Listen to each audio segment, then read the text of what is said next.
합창 기도하심으로 수요일 말씀 예배 하나님께 드리도록 하겠습니다.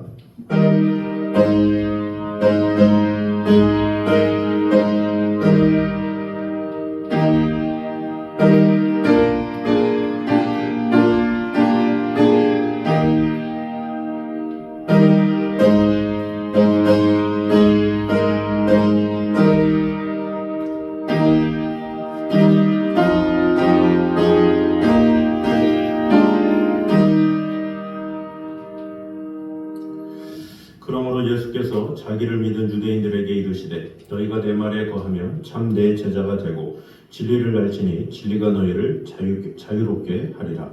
우리에게 진리를 주시고 그로 말미암아 참 자유를 허락해 주신 주님의 은혜를 찬양합니다. 오늘도 주님을 찬양하며 예배하며 우리의 마음이 주님을 향하며 아버지 하나님께로부터 말미암는 그 풍성한 은혜와 축복이 우리 안에 가득 임할 수 있도록 주님 언제나 함께하여 주시옵소서. 예수님 이름으로 기도드립니다. 아멘. 우리 찬송가 251장 찬양하겠습니다.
피할 수 없는 그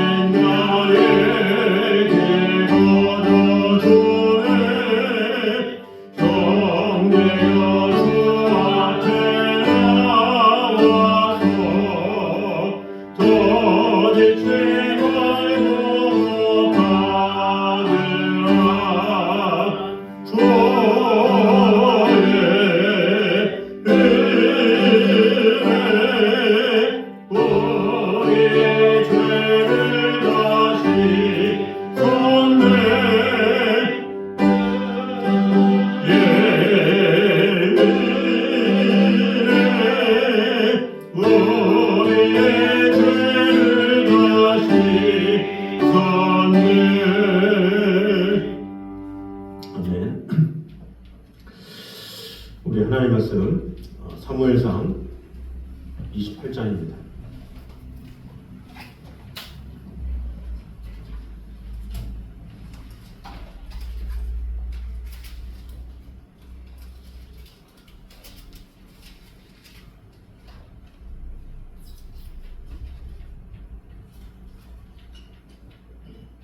사무엘상 28장 6절에서 14절까지 말씀입니다.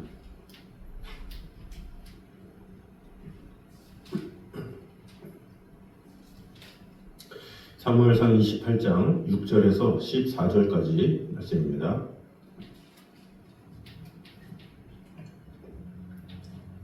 교독하도록 하겠습니다. 사울이 여호와께 묻자오되 여호와께서 꿈으로도 우림으로도 선지자로도 그에게 대답하지 아니하시므로 사울이 그의 신하들에게 이르되 나를 위하여 신접한 연예인을 찾으라. 내가 그리로 가서 그에게 물으리라 하니 그의 신하들이 그에게 이르되 보소서 엔돌에 신접한 여인이 있나이다.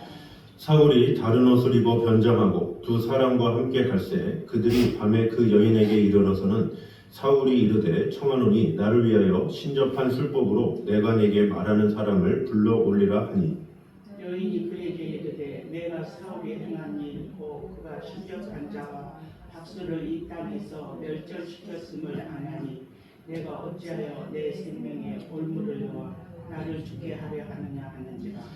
사울이 여호와의 이름으로 그에게 맹세하여 이르되 여호와께서 살아계심을 두고 맹세하노니 내가 이 일로는 벌을 당하지 아니하리라 하니 여인이 이르되 내가 누구를 내게 불러 올리랴 하니 사울이 이르되 사무엘을 불러 올리라 하는지라. 여인이 사무엘을 보고 큰 소리로 외치며 사울에게 말하여 이르되 당신이 어찌하여 나를 속이셨나이까 당신이 사울이시니이다.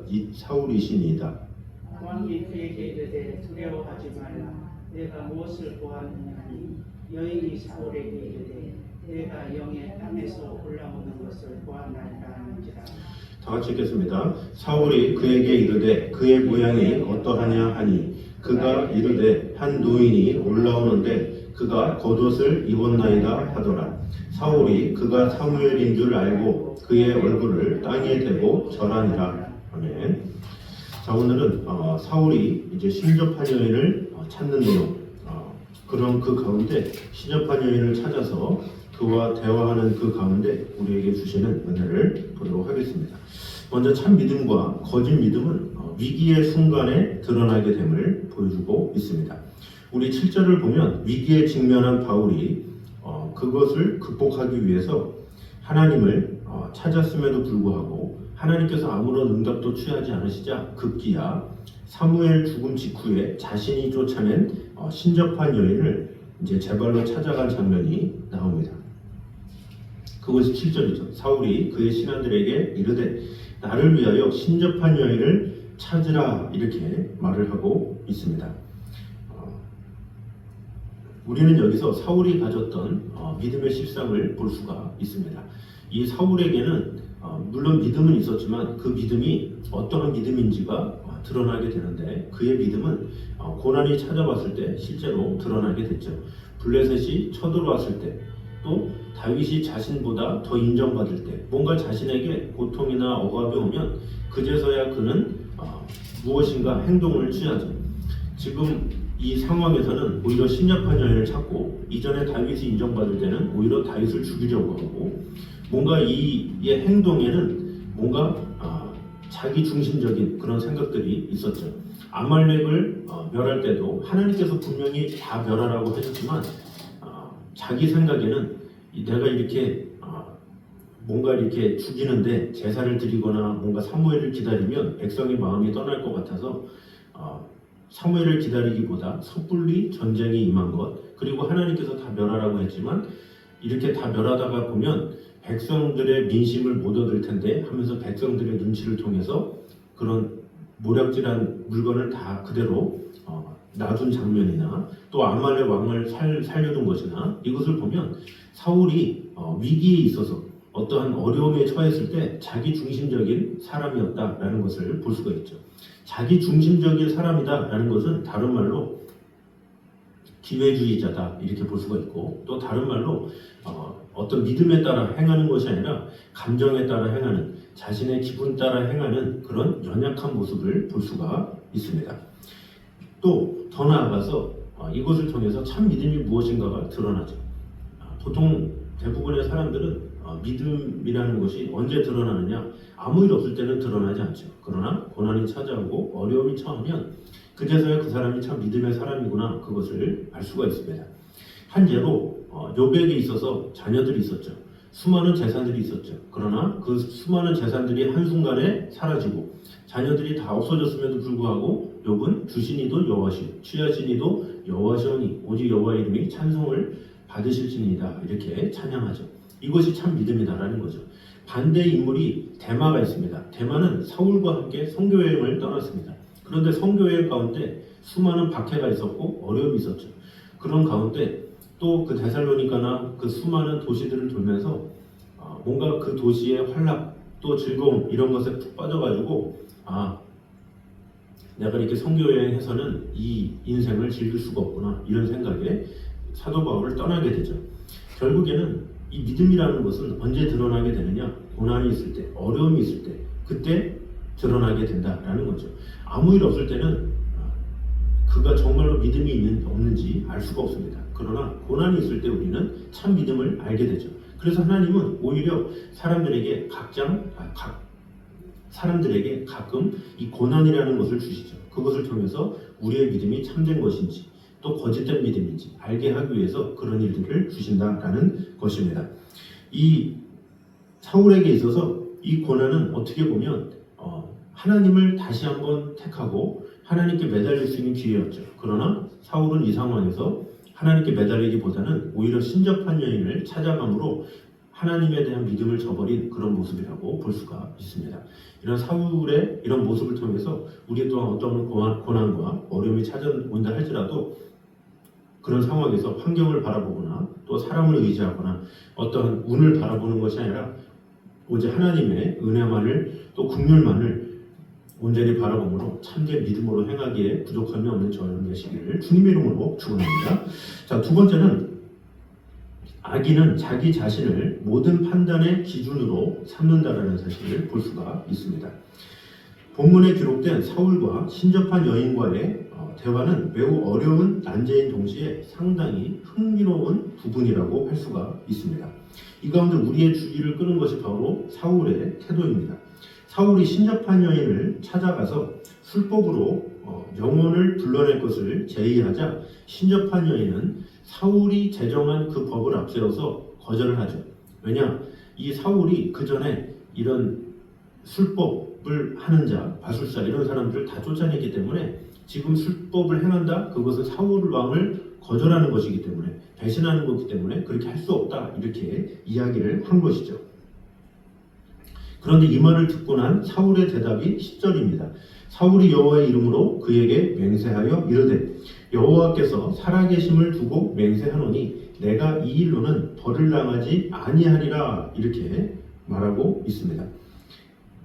사울이 여기서 신접한 여인에게 국법에 금지된 신접 행위를 요구하면서도 그 여자의 목숨을 보장한 것은 자신이 바로 그 명령을 내린 왕이라는 사실을 강하게 의식했기 때문입니다.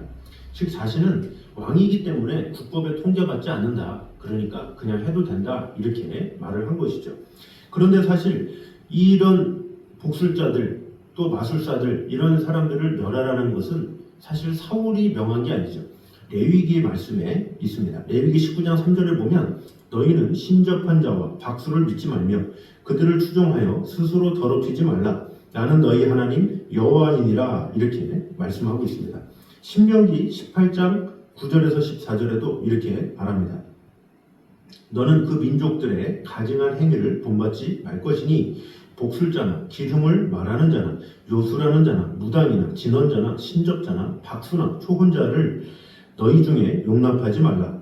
너희가 쫓아낼 이 민족들은 기둥을 말하는 자나 복술자의 말을 듣거니와 내게는 내 하나님 여호와께서 이런 일을 용납지 아니하시느니라, 이렇게 말하고 있죠. 그러니까 하나님께서 그것을 이미 멸하신 거죠.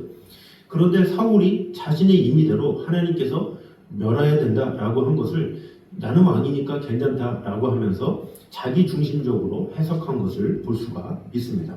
결국 사울은 자기 자신을 모든 판단의 기준으로 삼아서 자기 눈에 좋은 대로, 자기 마음에 드는 대로 행하였던 것입니다.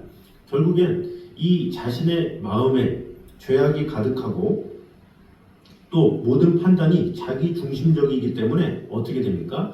무엇이 악인지 무엇이 선인지 다 잃어버린 그런 상태였다라는 것이죠. 로마서 1장 28절에 이렇게 말합니다. 또한 저희가 마음에 하나님 주기를 싫어하며 하나님께서 저희를 그 상실한 마음대로 내어버려 두사 합당치 못한 일을 하게 하셨으니, 이후에 나오는 것은 각종 죄의 목록이 이제 로마서 1장에 나와 있죠. 그러나 하나님을 떠난 악인에게는 이런 죄의 목록들이 아무런 문제가 되지 않죠. 왜냐하면 그들은 스스로 판단을 내리고 그 판단에 의하면 그 정도는 큰 죄가 아니기 때문입니다. 그러니까 자신이 인생의 주인이 되면 무슨 일을 하든지 어떤 판단을 하든지 자신이 선택하고 자신이 잘못을 저지른지도 모른 채 자신이 주인되게 살아가기 때문에 본인은 아무런 문제가 없다 생각하면서 아무런 꺼리낌 없이 하나님을 거역하고 하나님의 말씀을 순종하지 못하는 태도가 많이 나와 있다라는 것입니다. 결국에는 이 모든 것이 가치 판단의 절대적인 기준이신 하나님을 떠난 필연적인 결과라는 사실을 알아야 합니다. 결국 하나님을 떠나게 되면 판단하는 기준이 흐려지고 무엇을 해야 될지, 무엇을 하지 말아야 될지 그런 경계선이 사라지게 된다는 거죠. 그래서 세상에서도 법이라는 게 있죠. 이 헌법이라는 것이 있어서 뭐 제 몇 조 몇 항에 의하면 이렇다 저렇다라고 그것을 통해서 법을 행하죠. 마찬가지로 우리 믿음의 사람들에게 있어서는 하나님의 말씀이 법이기 때문에 그것을 통해서 우리는 어떻게 해야 될지, 어떤 것은 하지 말아야 할지 그것을 분명히 알게 된다는 것을 우리는 기억해야 합니다.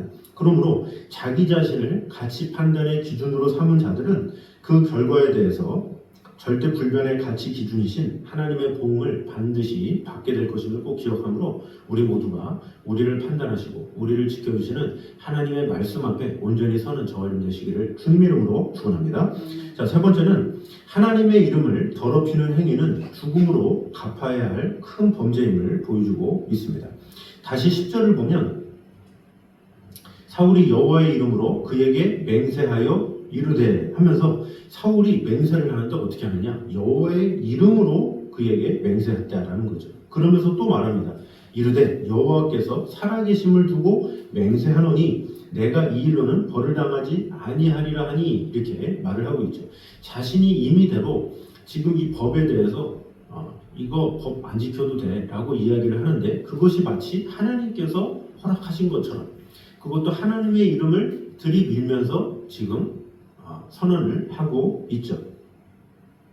예수님께서도 유대인에 대한 이런 맹세에 대한 관습을 하셔서 산산수훈에서 맹세에 대한 교훈을 이렇게 남기셨습니다. 마태복음 5장 33절에서 37절에 보면 또 옛사람에게 말한 바 혼맹세를 하지 말고 내 맹세한 것을 주께 지키라 하였다는 것을 너희가 들었으나 나는 너희에게 이르노니 도무지 맹세하지 말지니 하늘로도 말라. 이는 하나님의 보좌임이요 오직 너희 말은 옳다 옳다 아니라 아니라 하라. 이에서 지나는 것은 악으로 조차 나느니라. 이렇게 말씀합니다.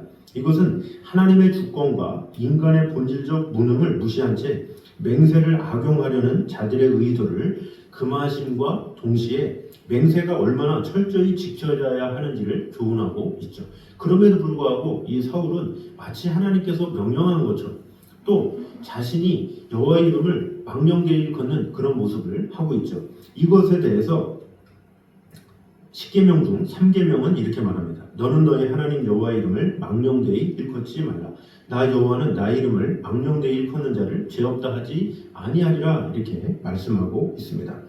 그러므로 사울의 맹세는 결국 그 자신의 죽음으로 갚아야 할 큰 범죄가 될 수밖에 없었습니다. 그러므로 우리는 무엇이든지 하나님의 이름을 쉽게 이름까지 걸면서 망령되이 행해서는 안 된다는 것을 우리는 알아야 합니다. 하나님께서 거룩하고 존엄하신 당신의 이름을 우리의 입술로 마음껏 부르도록 허락해 주신 이상 우리는 오히려 감사함으로 그 이름을 귀하게 여기며 그 이름을 높이는 데 마음을 다해야지 헛맹세하는데 또한 하나님을 잘못된 것에 헛증거하는데 드러내서는 안 된다라는 것입니다. 그러므로 우리는 우리의 입술과 마음에 오직 하나님만을 찬양하며 예배하며 높이는 데만 그 이름을 높이고 세상의 어떤 것에서는 절대로 망령되이 일컫는 일이 없도록 마음을 다해서 하나님의 말씀을 온전히 순종하며 나아가는 저 여러분 되시기를 주님의 이름으로 축원합니다. 마지막으로 영적인 무지는 인간으로 하여금 부지 중에 범죄에 빠지게 한다는 사실을 볼 수가 있습니다. 이 본문에 기록된 사무엘의 영혼이 신접한 여인에 이끌려 올라온 사건은 상당한 난제에 속한 부분입니다. 이 부분을 보면서 우리가 먼저 알아야 할 것은 무릇 죽은 자의 영혼이 초혼자나 술법을 행하는 자 혹은 복술자 등의 노력으로 세상으로 다시 이끌려 나오는 것은 전혀 불가능하다라는 사실입니다. 성경은 한 번 죽어서 음부에 간 자의 영혼은 다시 이 세상에 돌아올 수 없다고 분명하게 가르치고 있습니다. 그렇다면 여기에 사무엘의 영혼의 정체는 무엇이겠습니까? 바로 악령이죠. 즉 악령이 사무엘 생전의 모습으로 위장하여 사울의 눈앞에 나타나서 그를 속인 것입니다. 만약 사울이 조금만 생각했더라면, 아니 평소에 영적 지식이 조금만 밝았더라면 이 같은 사실을 능히 눈치챌 수 있었을 것입니다. 그러나 그는 무지한 가운데 있었기 때문에 사무엘이 올려진 그것을 통해서 진짜 사무엘인지 알고 놀라서 또 사무엘과 대화까지 하는 것을 볼 수가 있습니다. 14절에 이렇게 기록되어 있습니다. 사울이 그에게 이르되 그의 모양이 어떠하냐 하니 그가 이르되 한 노인이 올라오는데 그가 겉옷을 입었나이다 하더라. 사울이 그가 사무엘인 줄 알고 그의 얼굴을 땅에 대고 절하니라 이렇게 말을 하고 있죠. 즉 사울은 죽은 자의 영혼이 불려나올 수 없다는 것을 전혀 알지 못한 것이죠. 실로 끔찍한 일이 아닐 수 없습니다. 이미 신정 왕국 이스라엘의 왕으로서 떨어질 대로 떨어진 사울의 권위가 더 이상 떨어질 수 없는 위치로까지 추락하고 만 것입니다. 하나님의 백성인 이스라엘을 통치하는 왕이 악령 앞에서 무릎을 꿇고 지금 두려워 떨고 있다는 것, 이것은 있을 수 없는 일입니다. 이미 자신이 왕이 되어서 하나님의 일들을 감당해야도 모자를 판에 오히려 악령의 종이 되어서 그 악령에 엎드려서 그가 하라는 대로 뭔가 하는 그런 모습, 이것은 그가 그 정도로 하나님의 사람임을 망각한 지금 어떠한 개념조차도 없는 그런 모습이라고 볼 수가 있습니다. 그 원인은 바로 사울의 영적 무지 때문이죠. 영적으로 무지하게 되면 무엇이 옳은지 무엇이 그른지를 알지 못하고 잘못되게 행하는 경우가 너무나도 많이 있습니다. 사무엘 이 상에 보면 우사의 경우가 있습니다. 여호와의 언약궤를 실을 수레가 흔들려서 궤가 떨어지려고 하자 그 궤가 땅에 떨어지는 것을 두려워해서 손으로 잡는 장면이 나옵니다. 그러나 그 행위는 법궤에 손을 대는 자는 죽을 수밖에 없다는 율법을 범하는 참으로 무지한 행위였습니다. 물론 우사는 궤를 아끼는 바른 마음으로 궤를 잡았지만 영적인 무지로 인해서 그는 즉사하고 말았습니다. 그런데 우사의 죽음에는 좀 더 근본적인 원인이 있었습니다. 그것은 다윗과 이스라엘 백성들이 이 궤를 수레에 싣고 소들로 하여금 끌게 한 것입니다. 율법에 의하면 여호와의 언약궤는 반드시 제사장들이 체에 꿰어서 어깨에 매어 가게 되어 있습니다. 그런데 이 율법을 어겼기 때문에 결국 다윗과 백성들은 자신도 알지 못하는 사이에 우사를 죽음에 이르게 한 것입니다. 이렇듯 영적으로 무지한 자는 부지 중에 범죄로 이끌려 가게 될 수밖에 없음을 우리는 알아야 합니다. 그러므로 성경은 끊임없이 하나님의 말씀을 온전히 배우고 익힐 것을 권면하고 있습니다. 디모데후서 3장 16절에 모든 성경은 하나님의 감동으로 된 것으로 교훈과 책망과 바르게 함과 의로 교육하기에 유익하니 하면서 그 뒤에 뭐라 그럽니까? 이는 하나님의 사람으로 온전케 하며 모든 선한 일을 행하기에 온전케 하려 함이니라 이렇게 말씀하고 있습니다. 그러므로 말씀은 잊어버린 채 개인적인 감정이나 체험만을 강조하는 이 시기에 우리는 말씀의 빛에 삶을 비추어 보고 바른 지혜를 얻어야 할 것입니다. 그러므로 영적인 무지함으로 사울이 실수하고 또 잘못된 일을 했던 것처럼 우리 또한 말씀을 잊어버리고 또 내 자아가 하나님보다 더 높아질 때 우리는 잘못된 선택을 할 수도 있다는 사실을 꼭 기억함으로 오직 하나님을 경외함으로 하나님의 말씀을 가까이 하며 하나님께서 주신 그 사명을 온전히 잘 감당할 수 있도록 하나님의 말씀으로 온전히 세워지는 저 여러분 되시기를 주님의 이름으로 축원합니다. 기도하겠습니다. 사랑주님 감사합니다. 우리와 늘 언제나 함께 하시는 주님, 참 믿음과 거짓 믿음은 위기의 순간에 드러나게 됨을 보게 되었습니다. 사울이 위기가 찾아오자 이제는 악한 영을 부르는 그런 신접한 여인까지 찾는 그런 상황까지 되었습니다.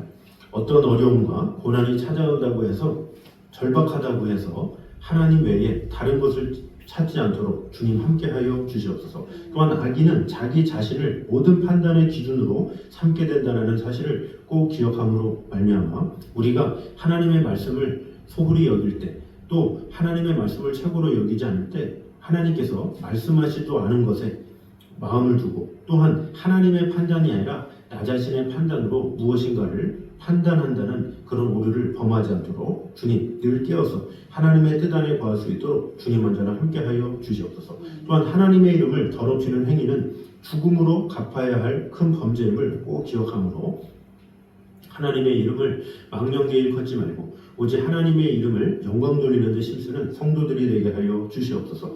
또한 영적인 무지는 인간으로 하여금 부지중 범죄에 빠지게 할 수 있다는 사실을 꼭 기억함으로 영적으로 무지하지 않도록 늘 하나님의 말씀에 깨어서 하나님과 동행하며 하나님의 뜻 가운데 거할 수 있도록 주님 언제나 함께하여 주시옵소서. 그러므로 우리가 주님의 날개 아래 온전히 거함으로 주님께 온전히 다가가 아버지 하나님의 참된 위로와 사랑으로 주님께서 주시는 말씀대로 주님께서 주시는 그 사명대로 온전히 행하기에 부족함이 없는 성도들이 되게 하여 주시옵소서. 예수님의 이름으로 기도드립니다. 아멘. 우리 찬송가 419장 찬양하도록 하겠습니다.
세상이 나를 위해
그리스도의 은혜와 아버지 하나님의 무한하신 사랑과 성령님의 교통하심이 늘 우리와 함께 계시는 하나님의 나라와 영광을 위하여 하나님의 말씀을 소중히 여기며 그 말씀대로 살아가길 원하는 이 자리에 있는 모든 성도들 위해 이부터 영까지 함께 있기를 간절히 축원하옵나이다. 아멘.